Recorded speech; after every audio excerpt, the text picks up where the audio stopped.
This video is a compilation of close to 100 structures that I saw over the summer of 2016.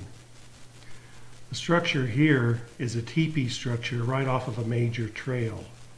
It is probably one of the most spectacular of all that I saw, for the simple reason that it's all by itself in the middle of a clearing, completely freestanding, and impossible to be made by humans. Also, there is absolutely no way that heavy equipment could have come in and helped make this structure. The structure did not fall out of the air. It was made by something. I think that something was Sasquatch. Here's another freestanding teepee that is right off of a major trail. This is smaller in structure than the previous one and could have been made by people because none of the upright sticks or trees are that large. But nothing has been tied in this. Everything has been locked together and the weight or pressure of one used to hold up the branches nearby. So it's made unlike anything that I've ever taught or seen people make. Here's another freestanding teepee. This is much older, and I tell that by how weathered the members of this teepee are. I would say this is 10 to 20 years old. The interesting thing is that center portion is a tree that is upside down and is forked and used to hold up the entire teepee structure.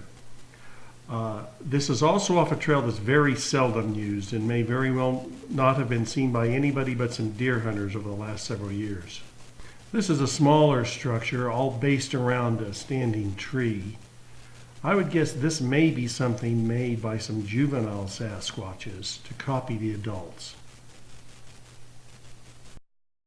This is in a forest away from any major trails or roads. This seems to be a structure as a territory structure, and I'm not really giving any definition as to why. You'll notice something about this. Basically all the branches or trees in this structure have been stripped of their bark, and they're all aspens, even though we're in a pine forest.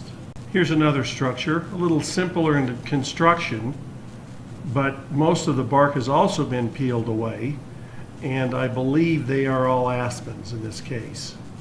I feel the fact that these are primarily aspens making up these structures in the center of pine forest to be significant. And the reason for that is that, in my opinion, the Sasquatch are probably feeding on these aspens, stripping the bark and eating the inner bark. Here's another very large teepee structure made of 3 members. All of these trees are way too big to be even put together with 20 men. And the way they're interlocked, there's no way in the world that these could have just fallen this way. They're on a hillside deep in the forest, and there's been no large machinery has come into here to put these things up. And here's another teepee structure very close to the previous one. This next structure I'm about to see is really interesting to me. It's fairly simple, but incredibly complex in how it was put together.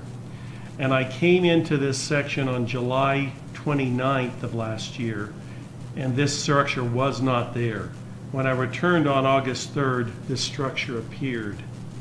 The light-colored tree going away from the camera is holding the gray tree that goes across the screen upright because it's being pushed against a crook in the tree of the upright tree. If it wasn't for the weight of the light-colored tree, the gray tree would fall. Also, the butt portion of the upright tree is pointing up in the air. Here I've got just more examples of what I consider to be territorial structures. And the list of them is almost endless for the difference that I see. There's some similarities to them, but it's kind of amazing how different they can all be. This next structure is one of the most interesting I found. I actually walked underneath some of those upright branches, and it wasn't until I came back and got a distant look at it that I could tell what it was.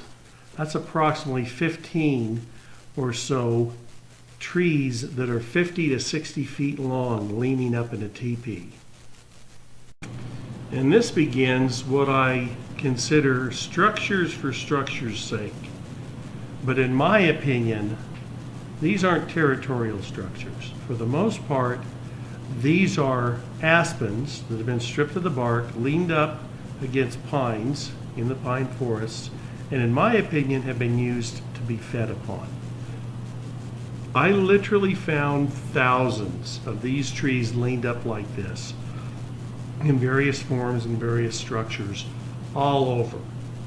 The territorial structures were maybe 1 in 20 in relation to these structures of smaller aspens that were leaned up in all sorts of ways. Now, of course, that's my opinion, but the word Algonquin means bark eater. That's an eastern tribe of Indians.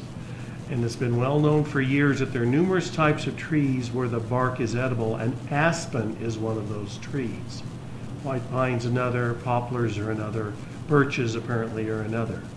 So the fact that Sasquatches are eating these is not to be unexpected. The fact that you've got a 500 to 1,200 pound animal that needs between 10,000 to 20,000 calories a day living in this forest means that they have to find some source of calories that is going to leave a major footprint or sign that they've been feeding in the forest. Now, I figure, based on what I've seen, that they probably access these trees from late winter through the spring when they turn to other things. And this last picture basically are just a bunch of small sticks lined up against a tree.